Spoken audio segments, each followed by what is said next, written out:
ট্রাইব্যুনালে হাজির করা হয়েছে। এ বিষয়ে আরো জানাতে সেখান থেকে যুক্ত হচ্ছেন সহকর্মী জাহিদ হাসান। জাহিদ, জানাবেন যে আজকে যে আন্তর্জাতিক অপরাধ ট্রাইব্যুনালে আর কি কি কার্যক্রম রয়েছে?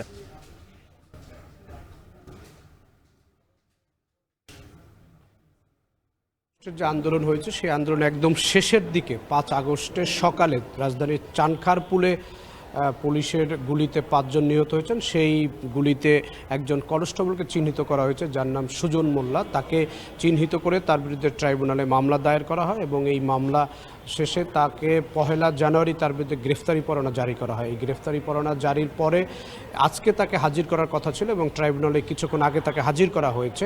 হাজির করা শেষে তাকে আদালতে উত্থাপন করা হবে। আদালতে তোলার পরে তার বিরুদ্ধে যে অভিযোগ প্রসিকিউশনের পক্ষ থেকে আনা হয়েছে সেই অভিযোগ আদালতের সামনে উপস্থাপন করা হবে। আদালত তার অভিযোগের বিষয়টি শুনানির পরে তার বিরুদ্ধে হয়তো নতুন করে কোনো আদেশ দেবেন।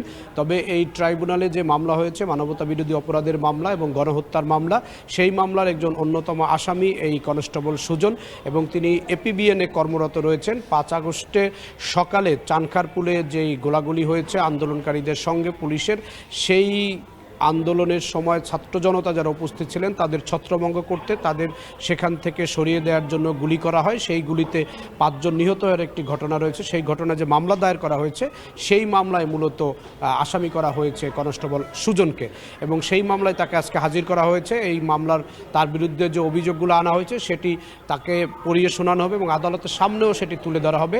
এরপরে তার বিরুদ্ধে হয়তো কোনো আদেশ আসবে এবং তাকে কারাগারে পাঠানো হবে এবং পরবর্তীতে তার বিরুদ্ধে যে তদন্ত সেটির জন্য নতুন করে একটি কার্যক্রম দেয়া হবে এবং নতুন করে একটি দিন ঠিক করা হবে।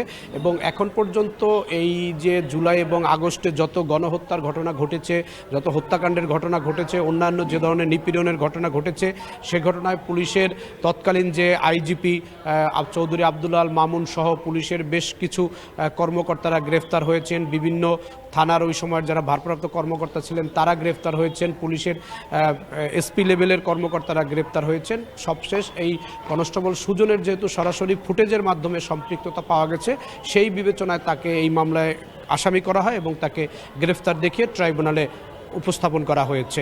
সাকিব।